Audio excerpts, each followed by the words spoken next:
Hello, my name is Luca, and I'm here to tell you how good Train to Busan truly is. Train to Busan is a breakout zombie horror flick from Korean director Sang Ho-yeon. Be warned, I'm butchering all of these names.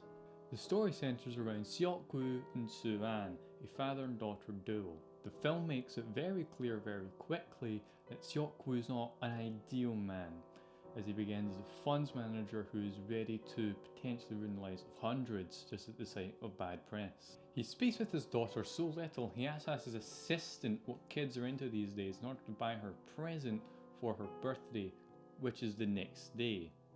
The present he does end up buying her, he'd already bought her earlier that year. All Soo-an wants for her birthday is to see her mother in Busan. It's later in the evening when Seok-woo is watching a recording of a song recital from his daughter, which he also missed, where we see the guilt wash over his face, and it's then and there he decides to get the train to Busan. It is on this train where we see Seok-woo morph from the greedy businessman as he was in the beginning to the ideal man which he is before the end. Both of these extremes are represented by two other characters, Yeon-suk, who sucks, and Sang-hwa, who's the selfless, caring badass we should all aspire to be. Yeon-suk is personally responsible for many character deaths within the film, each character he just tossed to the wolves to attempt to ensure his own survival.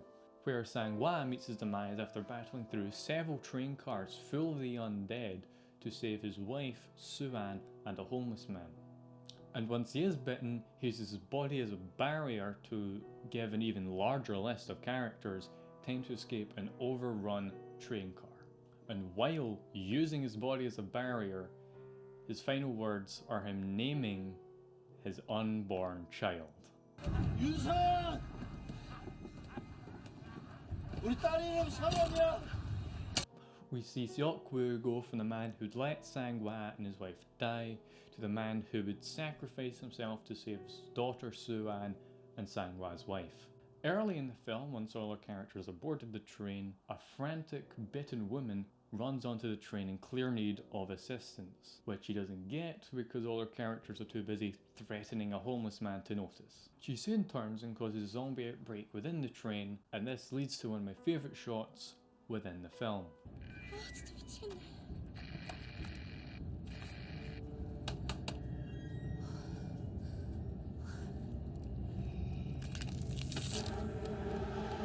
팀장님?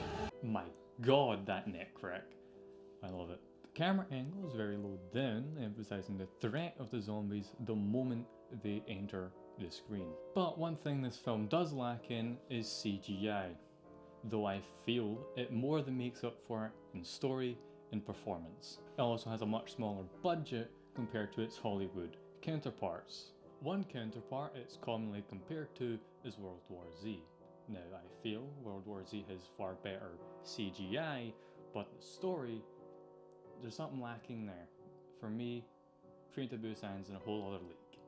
There are other films set in the same universe as Train to Busan. Don't watch them, they're not good. If anything, they'll just ruin Train to Busan for you. Also in the works, there's an American remake. Can't wait to see how they butcher it this time. This has been my review of Train to Busan. Yeon-suk is personally responsible. Lizard? Hello?